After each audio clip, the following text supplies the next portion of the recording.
Un peu de culture pour respirer. Ah oui, pour respirer, parce que les éléments de l'actualité ne sont pas véritablement très exaltants. Ça étouffe. C'est la sécheresse d'abord, effectivement, dans une grande partie du pays, avec le problème de l'eau qui commence à vraiment se poser. C'est évidemment les grèves SNCF qui vont pourrir les vacances. Et pas seulement la grève de la SNCF, il y a les aéroports qui sont dans un état de désordre et de confusion extraordinaire. Les valises qu'on ne retrouve plus. Tout ça n'est pas très très agréable. Il y a par ailleurs, et aussi quand même, cette réalisation, au vu des copies du bac, de l'inculture totale des bacheliers français, qui utilisent désormais un langage emprunté directement aux réseaux sociaux. Quel poison, les réseaux sociaux!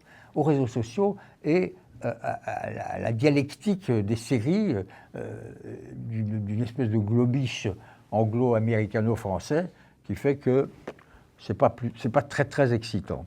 C'est pas tellement plus excitant ailleurs, parce que la fusillade permanente aux États-Unis devient quelque chose d'étouffant, d'oppressant. 7 morts à Chicago. Et c'est contagieux, cette violence. On dirait qu'elle s'empare d'un certain nombre de pays. Le Danemark, jusqu'ici plutôt calme, hein, 3 morts. Et puis l'Ukraine, il y a cette sensation, surtout début de l'été, que l'opinion publique, en tout cas française, n'est pas lassée, n'est pas fatiguée de l'actualité ukrainienne. Néanmoins, c'est mis un peu de côté. Or, c'est là, c'est long, c'est dur. Les armes n'arrivent pas toujours assez. Et Poutine, lui, continue d'avancer. Le Donbass est pratiquement entièrement entre ses mains. Alors voilà, donc pour respirer 2 éléments, 2 fois 500. 500e de la Grande Librairie de François Bunel. Il tire son chapeau. Son successeur sera sans doute Augustin Trapenard, qui sait faire, c'est un grand pro. Il aura quand même beaucoup de mal à succéder à Bunel. On lui souhaite bonne chance. Quant à Bunel, à 50aine tout juste, il décide une nouvelle aventure. Il va faire des films, il va faire des séries.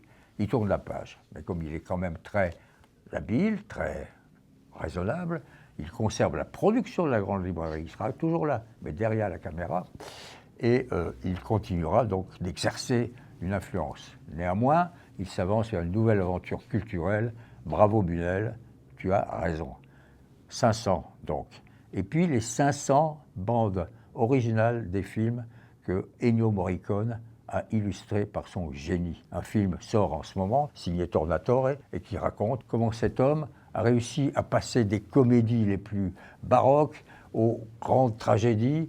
Tous les films, ou presque, qu'il a réussi à illustrer, en particulier bien sûr Sergio Leone, de son génie. Mais le génie, ça ne suffit pas, il y avait du travail et de la rigueur. Je le sais d'autant plus que j'ai travaillé, moi, avec lui, j'ai eu cette chance. Enfin, autre petite respiration, nous avons le meilleur matheux du monde. Il s'appelle Hugo Duménil-Copin, 37 ans. La médaille Fields, c'est l'équivalent du Nobel des maths. Donc, comme disait Beaumarchais à une de ses maîtresses, si tout ne va pas trop bien, tout ne va pas trop mal non plus.